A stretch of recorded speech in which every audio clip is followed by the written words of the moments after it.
How can you ever be certain that a house is truly empty?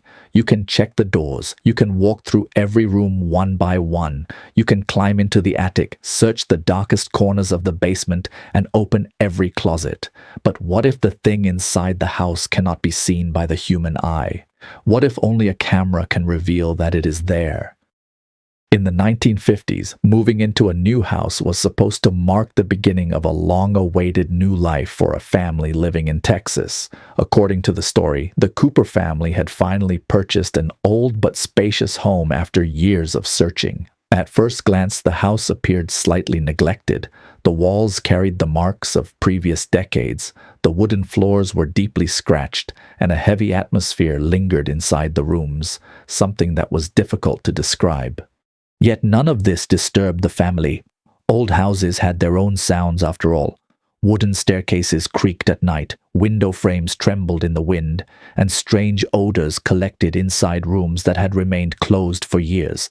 All of that seemed perfectly normal, or at least that was what the family believed until their first night there. Moving day had been exhausting. Furniture had been carried inside, boxes were scattered throughout the rooms, and everyone was tired after hours of work. When evening arrived, the family gathered around the dining table. 3 candles burned on its surface.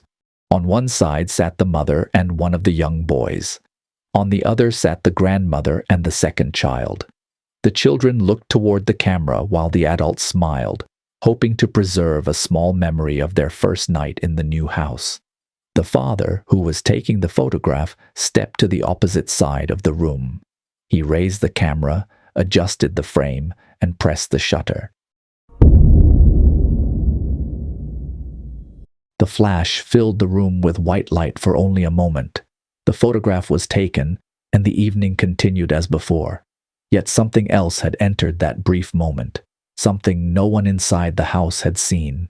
In those days, photographs could not be viewed instantly. The film had to be developed, the prints had to be produced, and the finished photographs had to be returned to the family.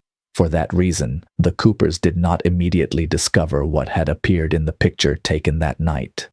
Several days later, the photographs were brought home. The father began examining the prints one by one. Images taken during the move, the exterior of the house, the children standing among the boxes, and finally the family photograph taken at the dining table. At first glance, everything appeared exactly as it should. 2 women sat on opposite sides of the table. The children looked toward the camera. The candles were burning. But on the left side of the photograph, a shape extended downward from the darkness.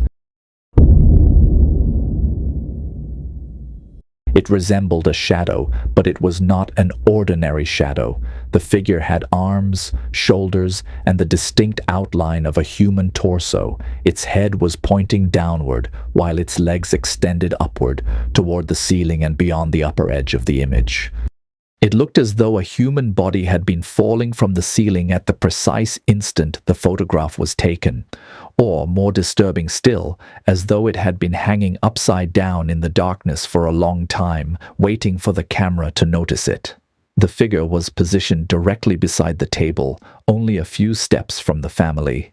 If that thing had truly been inside the room, its face must have hung almost level with the children. Yet no one in the photograph was looking at it.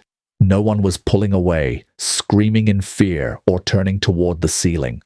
The family appeared completely unaware of the human-shaped darkness hanging upside down beside them.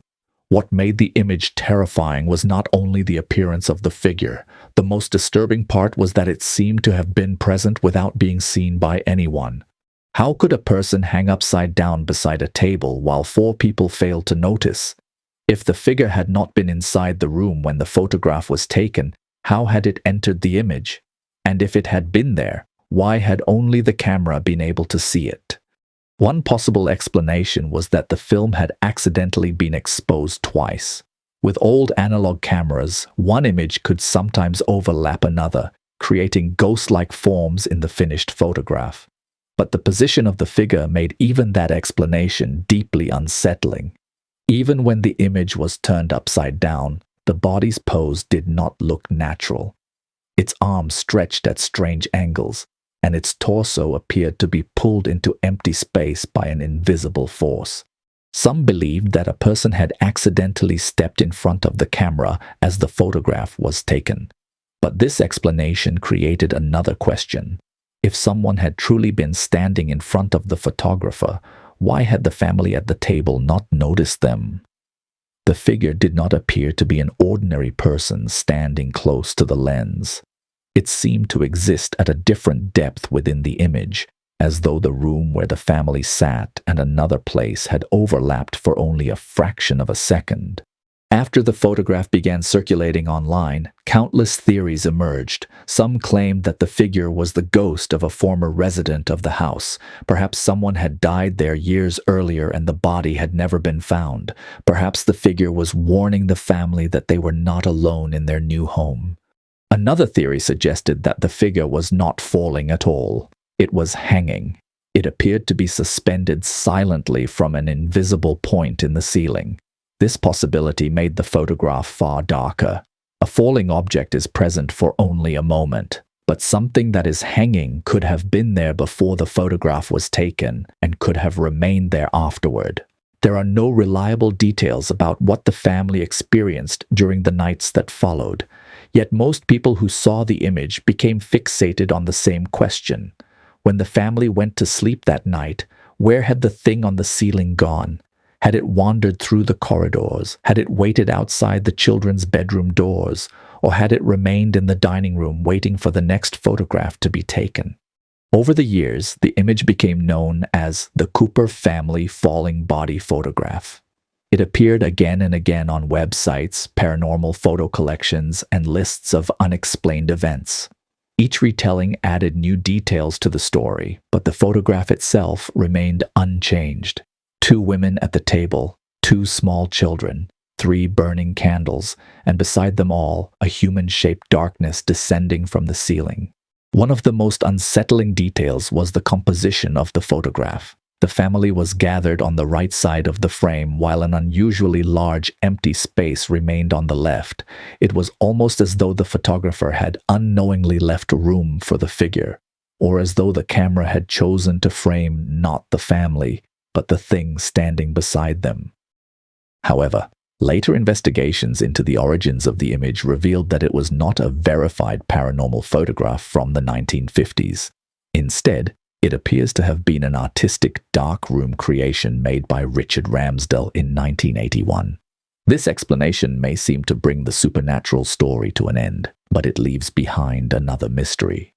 How can a single photograph become so terrifying after being completely separated from its true origin? Why did thousands of people want to believe that the figure had really been inside that room? Perhaps the answer lies not in what the photograph shows, but in what it fails to show. Every time we look at the image, we see our own fears before we see the figure above the table. We see the fear that we may not be alone in a dark room, the fear that something invisible may be watching us, and the fear that a camera might sometimes capture things the human eye was never meant to notice. The figure in the photograph may not be a real ghost, but the fear created by the image is real.